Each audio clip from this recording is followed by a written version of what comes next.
자, 그리고 또 논란이 되는 부분이 있죠. 신임 독립기념관장 이야기입니다. 김영석 고신대 석좌 교수를 신임 독립기념관장으로 임명한 것을 두고 정치권이 지금 연일 시끄럽습니다. 민주당 등 야권 정당들이 김영석 관장 임명 철회를 요구하면서 이틀 후에 열리는 광복절 경축식 행사에 불참할 것을 줄줄이 선언했습니다. 일제강점기가 도움이 되었다. 일제시대에 우리 국민은 일본 식민이었다라고 말하는 사람이 어떻게 독립기념관 관장이 될 수 있다는 말입니까? 윤석열 정권은 밀정 정권이 맞습니다. 틀림없이 용산 대통령실에 밀정들이 수없이 박혀 있을 겁니다. 그 밀정들의 최고 책임자는 윤석열 대통령입니다. 독립기념관이 자체 광복절 경축식을 어제 갑자기 취소했습니다. 1987년 개관 이후 처음 있는 일이라고 합니다. 일제의 식민 지배를 정당화하고 친일파 명예를 회복시키겠다는 김영석 관장. 갑자기 국문보기가 겁이 나서 서울로 도망친 것입니까? 윤석열 정권의 치욕스러운 친일 매국 작태 때문입니다. 점점 금도를 넘고 있습니다. 자, 광복회는요, 광복절 경축 행사 불참을 선언했습니다. 그리고 이어서 민주당을 포함해서 6개 야당도 지금 참석하지 않겠다고 입장을 밝혔습니다. 독립유공자 단체도 광복절 행사 안 가겠다 선언을 했습니다. 자, 이렇게 되면 이틀 후에 사상 초유의 반쪽짜리 광복절 행사가 될 위기에 처한 건데, 이 광복회나 야당의 입장은 이렇습니다. 김영석 관장의 임명 자체를 철회해야지 행사 참석하겠다라는 입장인데, 지금 이 요구가 받아들여질 가능성도 거의 없다면서요. 그러면 진짜 사상 초유의 반쪽짜리 광복절 행사가 지금 될 가능성이 매우 높아졌군요. 그러니까 왜 이런 인사를 하셔가지고 이렇게 나라를 좀 두쪽나게 만드시는지 저는 좀 의문이고요. 그리고 이제 광복절이 다가오지 않습니까? 근데 참 굉장히 시기가 공교롭잖아요. 지금 문제가 되는 인사의 면면을 살펴보게 되면 결국 어떤 굉장히 좀 왜곡된 역사관을 가지고 있고, 또는 일제강점기의 필요성을 역설하거나 아니면 그때 당시에 일제강점기가 좀 필요했다, 이런 식으로 이제 이야기를 하는 분들이 곳곳에 좀 등용됐다, 이런 비판도 있습니다. 그러니까 이분만 보더라도, 이 신임 독립기념관장인 김영석 씨만 보더라도 좀 뭐 본인은 국민통합의 적임자다 이렇게 말씀을 하시지만, 아니 어떤 국민이 이분이 하시는 말씀을 보고 참 적임자다 이렇게 생각을 하시겠습니까? 그동안 보면 뭐 제주 4.3 사건에 대한 어떤 왜곡된 역사관도 드러내고 계시고요. 그다음에 결정적이었던 건 임시정부 수립의 어떤 정통성을 부정하고 결국에는 일제의 식민 지배를 좀 정당화하는데 본인이 그동안 일조해 왔던 것 아니냐, 이런 과거의 언행들과 후보자 면접을 볼 때 이제 말했던 것들이 다 드러나면서 문제가 되고 있는 거죠. 이런 친일적인 인물을 독립기념관장에 임명한다는 것 자체가 굉장히 역설적인 일이고요. 전 지금이라도 임명 철회뿐만 아니라 이제 본인이 사실은 이쯤 됐으면 자진 사퇴를 하는 게 맞다, 이렇게 생각합니다. 지금 야당에서는 김영석 관장에 대해서 친일 성향의 뉴라이트다 이렇게 지금 주장을 하고 있는데요. 이 논란의 중심에선 김영석 관장은요, 어제 자청에서 기자회견을 열었습니다. 그리고 해당 내용들에 대해서 조목조목 반박을 하기도 했었는데요. 오늘 오전에는 한 라디오 방송에 또 출연해서 논란에 대해서 정면 돌파에 나선 것으로 보입니다. 우리나라는 1919년부터 시작된 건국이 1948년에 완성이 되어진 29년 동안에 걸친 건국의 과정이었다고 하는 것이 저의 건국론의 지론입니다. 나의 주장이 잘못되었다면 학문적으로 지적을 하고 공개적인 토론을 하면 될 것인데, 마녀 사냥하듯이 인민재판을 벌이고 있습니다.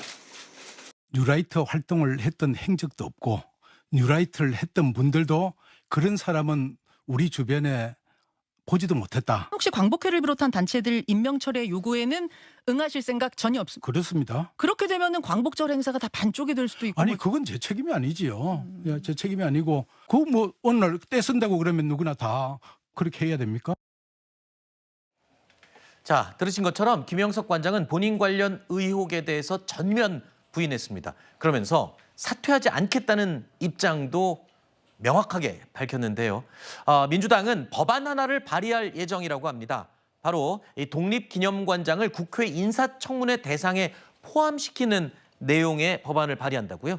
네, 저는 그거 찬성하겠습니다. 왜냐하면은 김원웅 씨 같은 사람이 독립기념관장이 되거나 광복회장이 되거나 그런 것들은 막아야 되지 않겠습니까? 오히려 저는 광복회장도 그런 부분들이 있어야 되는 것이 아닌가 싶고, 박찬대 원내대표가 말씀을 하셨는데 김영석 관장이 도대체 구체적으로 어디서 일제의 식민 지배를 정당화했는가, 친일파 명예 회복하자고 어떻게 했는가, 전 그 부분에 대해서 그렇게 추상적으로 얼렁뚱땅 이야기하지 말고 언제 어디서 어떻게 김영석 관장이 그런 이야기 했는지 적확하게 밝혀야 된다. 그렇지 않으면 이것도 명예훼손 되는 거 아니겠습니까?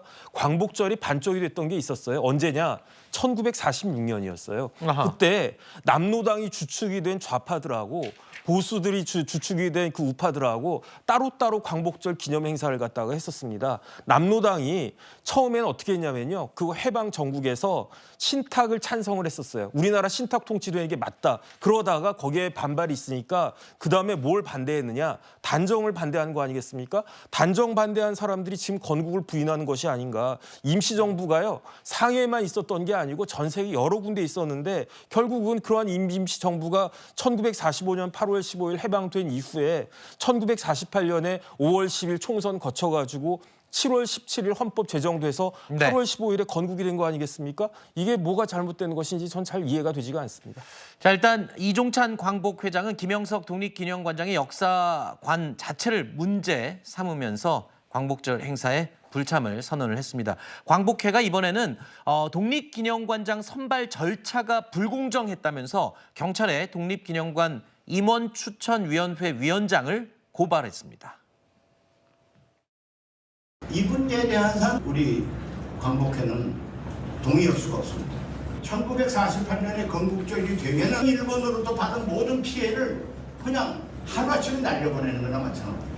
나는 이번에 있는 일어난 모든 일들이 대통령을 보좌한다고 그러면서 연극을 꾸민 밀정들이 저지른 일이라고 생각합니다. 독립기념관장 선출 방식이 잘못됐다는 얘기군요. 제가 공식적으로 수사 의뢰를 합니다. 위계에 의한 공무집행방해, 모든 인선서부터 전부 다 어떤 시나리오에 의해서 인선이 돼 있어요. 심사위원까지.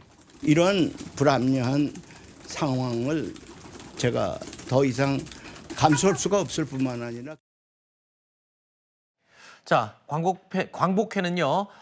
이 절차 자체의 문제를 삼고 있는 겁니다. 그러면서 임원추천위원회 위원장까지 고발을 한 건데, 광복회는 원래 김구 선생의 장손자죠. 김진 광복회 부회장을 독립기념관장으로 지지를 했었던 걸로 지금 알려지고 있어요. 그러니까 본인들이 원했던 인물이 전혀 아니었다. 이 부분이 굉장히 지금 불만이 있는 것 같습니다. 네, 그러니까 이제 이종찬 광복회장께서는 말씀하셨던 김구 선생의 장손이라든지 아니면 다부동 전투에서 중대장으로 활약을 하셨던 김구주 선생의 자제분이라든지 이런 독립가의 후손들이 독립기념관장을 맡거나 아니면 역사적으로 독립운동에 대해서 공부를 하셨던 학자가 맡는 게 맞지만 앞서 말씀드린 독립군 자제들이 배제가 되고 또 이 김영석 관장 같은 경우는 중국 송나라 시대를 연구하시던 분인데 무슨 연계가 있냐. 그리고 이에 더해서 여러 가지 친일과 관련된 어떤 발언들 이런 것들에 대해서 전반적으로 의심을 하고 이러한 절차에 대해서 그래서 조금 문제가 있지 않나 하고 문제 제기를 하는 것 같습니다.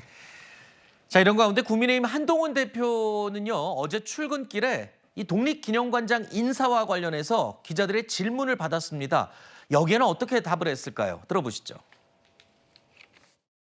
김경수 지사 복권 관련해서 반대 의견 내신 거에 대해서 좀 부적절하다는 얘기 있는데 제천에서 대선 이미 알려졌고 독립기념관 시간에 대해서 자, 국민의 눈높이를 강조하면서 각종 현안에 대해서 자신감 있는 이 멘트를 내놓던 한동훈 대표입니다. 그런데 김영석 관장 논란에 대해서는 굉장히 조심스러운 반응인 것 같아요. 김경수 전 지사 복권 문제에 대해서는 반대 의사를 명확하게 밝히기도 했었는데 이 문제에 대해서는 좀 말을 아낀 것 같습니다. 네. 달변가인 한동훈 대표가 당대표가 된 이후에 이 노련한 정치인으로 변신하는 과정에 있다.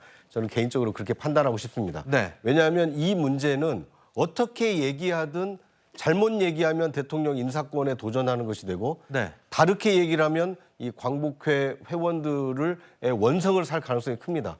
굉장히 이게 합리적으로 타결하기가 어려운 상황이기 때문에 네. 아무리 여당 대표라 하더라도 모든 현안에 대해서 왈가왈부할 수는 없기 때문에 저렇게 침묵으로 자신의 메시지를 대신한 것이 아닌가 저는 그런 생각이 듭니다. 근데 대통령실 입장에서 보면 동의를 안 해주고 침묵을 지킨 것도 의견을 달리하는 걸로 기분 나빠할 수 있지 않을까요? 뭐 그건 이제 해석의 영역인데요. 네. 지금 한동훈 대표의 일거수일투족, 특히 말 한마디에 대해서 가장 예민하게 반응하고 있는 곳이 용산 대통령실이기 때문에 네. 한 대표로서도 자신이 해결하고 자신이 뜻을 관철할 수 있는 사안에 대해서는 자신 있게 얘기하겠지만 자기가 말 한마디 잘못했다가 오히려 양쪽으로부터 이 비난의 화살을 맞을 수 있는 이런 예민한 사안에는 저렇게 침묵으로 피해가고 있는 것이 아닌가 하는 생각이 듭니다.